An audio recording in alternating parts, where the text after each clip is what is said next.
This is the S&P 500 one-day reading for July 21st, 2022. It's currently June 21st, 2022. So this prediction is literally 1 month ahead of the market.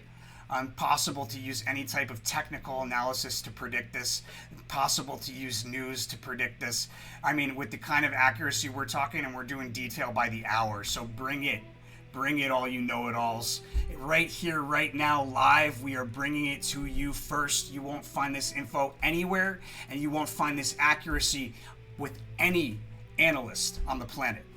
All right, guys, so the 21st, the overall theme and behavior is a flight to safety when we revisit a past problem.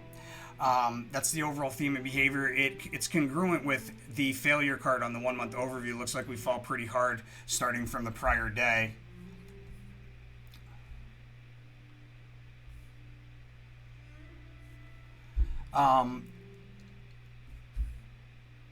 Interesting. We have a notable move on a one-day chart to meet the high there. Looks like midday.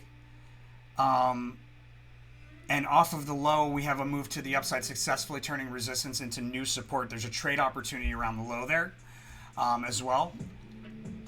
In the pre-market, we have multiple failed attempts to break through a key resistance level. Sideways fluidity, equal amounts of bulls and bears right around the open, moving sideways along a support level. Trade opportunity right there around the open in the midst of three crisscrosses back and forth through the same price level, which is supposed to confirm a bullish trend. However, it doesn't really look like like a bullish trend continues after that first half hour, that trade opportunity. There's a trade opportunity there right around 10 o'clock.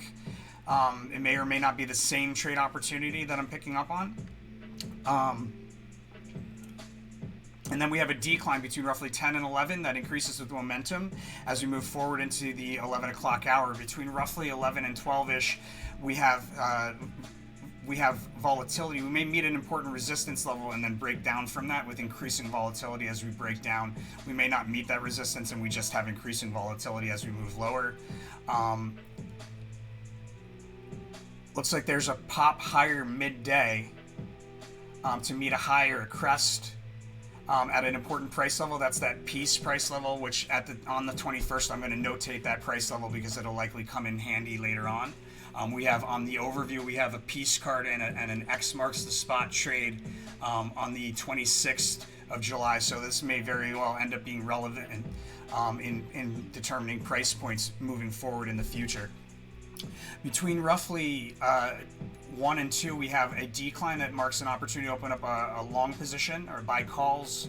And then we have a move higher again with that Aeon card between roughly 2 and 3. That's a move higher that, generally speaking, will push the upper end of a range. We may have a high or a higher high there.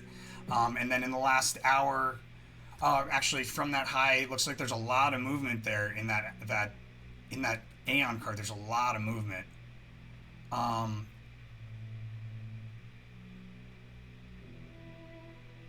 It looks like a crest, or excuse me, a trough around 3 o'clock, and then we have another move higher. And it's a prominent move higher on a one-day chart, and it'll be retraced in that hour, so it'll kind of like pop up and then back down. And then we spike up to meet resistance right around the close, and break down from that resistance level with increasing with consecutively low spikes up on the way down. Those spike ups will likely meet moving averages as resistance. And then we have a high correlator there in the last hour as well. So I don't think we'll see the day's high by any means in the last hour, but there may be a little bit of a crest or a prominent crest there in the last hour, guys.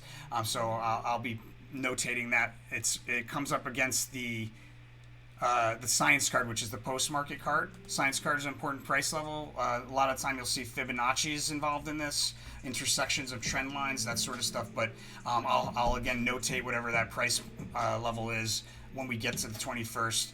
In real time, I'll look at it. I'll be able to then take that extra information that I didn't have now and determine actual price points in time with days moving forward, possibly. Depends on what happens. I've done it many times before, but it's not a guarantee. We'll have to see. In any case, the sneak preview card for the following day, for the 22nd, is selling from overbought territory on RSI. And it looks like there's an important piece of news that comes out around the high there. at the end of the day or the following day's high. It'll be important news at the end of the day, overnight, or at the following day's high. All right, guys, that's the 21st. Hit that like button. Let me know what you think.